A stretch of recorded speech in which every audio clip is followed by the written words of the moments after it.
내 몸을 위한 건강 노하우 닥터하우스에서 전해드릴게요. 안녕하세요, MC 이정수입니다. 안녕하세요. 구강암면외과 전문의 이남훈입니다. 이정수님, 여기에 수많은 나무 조각들이 있습니다. 그런데 이렇게 조금만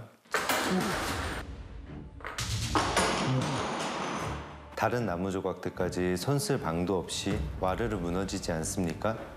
우리 건강도 마찬가지인데요. 입안의 건강, 특히 잇몸이 무너지면 온몸의 건강도 와르르 무너질 수가 있습니다. 그래서 오늘의 주제는 무너진 잇몸, 치주염입니다. 아니, 치주염이 대체 뭐길래 이렇게 와르르 무너진다고 하는 겁니까? 치의학에서는 치주 조직에 발생한 질환을 치주 질환이라 정의하는데요.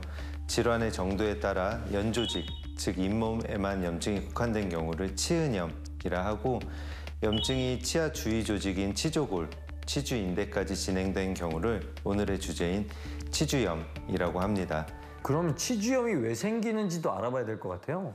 우리 입속에는 약 1mg의 치태에 무려 300종 이상의 세균이 1억 마리 이상 존재하는데, 이러한 세균들이 치아와 잇몸, 혀 등에 부착 또는 비부착 상태로 존재하다가 식사 후 음식물 찌꺼기와 뭉쳐지며 치태라고 부르는 플라그를 형성합니다.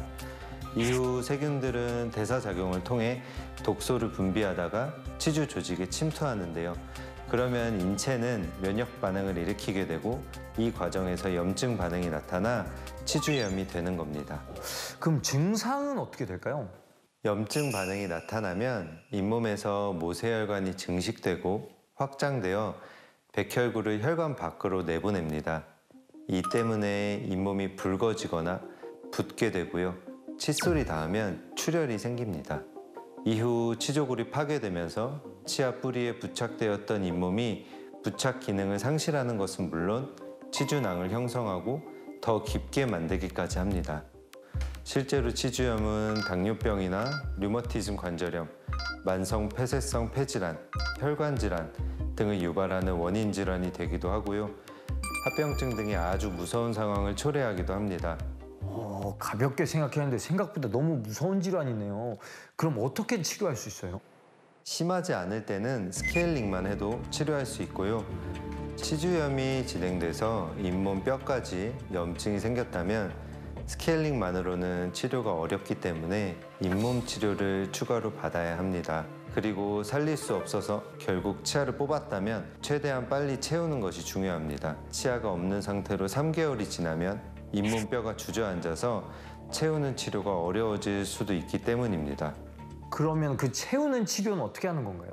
대표적인 치료법은 바로 인공치아를 이식하는 임플란트입니다. 치아가 사라진 자리에 턱뼈에 인공치아를 심어서 원래 치아처럼 기능하게 만드는 시술이죠.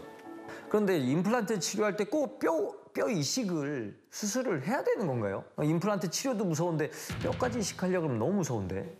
임플란트는 뼈 안에 심는 인공치아로서 나사형 구조를 가지고 있습니다. 그래서 치주염이 많이 진행되어 치조골이 소실되면 아무래도 힘을 받을 수가 없는 거죠. 따라서 뼈 이식을 통해 임플란트 주변에 충분한 치조골을 형성해 주어야 임플란트가 오랫동안 제 역할을 할 수가 있습니다. 그리고 이정수님처럼 치과 치료 자체가 무서운 경우에는 수면 치료의 도움을 받을 수도 있습니다. 오? 수면 치료요? 네. 치과에서 진행하는 수면 치료는 통증에 대한 긴장과 두려움을 완화시키고 편안한 상태로 치료받을 수 있게 하는 방법입니다. 아마 수면 내시경 해보셨을 텐데요. 같은 약물을 활용하여 가수면 상태에서 치료를 진행하기 때문에 한 번에 여러 치아를 치료해야 하는 경우에 특히 도움이 되는 방법입니다. 말씀해 주신 방법으로 겁먹지 말고 치료를 받아봐야겠어요. 거기다가 또 임플란트는 또 가짜니까 그거 썩지도 않고 평생 편하겠네요. 땡. 그렇지 않습니다. 그렇지 않아요? 오히려 자연 치아보다 세심한 관리가 필요한데요.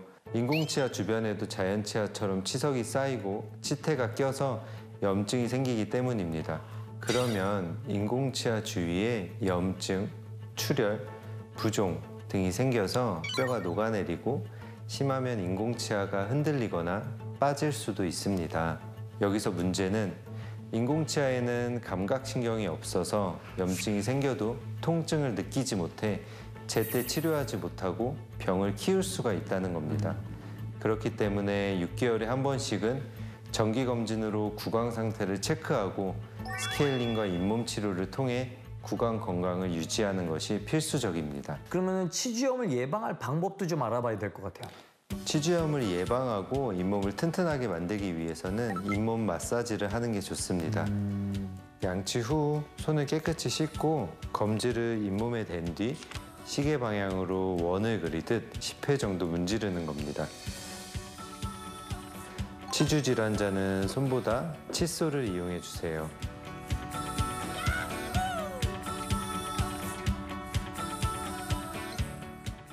치주염의 정체부터 예방법, 치료법까지 알려주신 이남은 선생님 고맙습니다. 고맙습니다.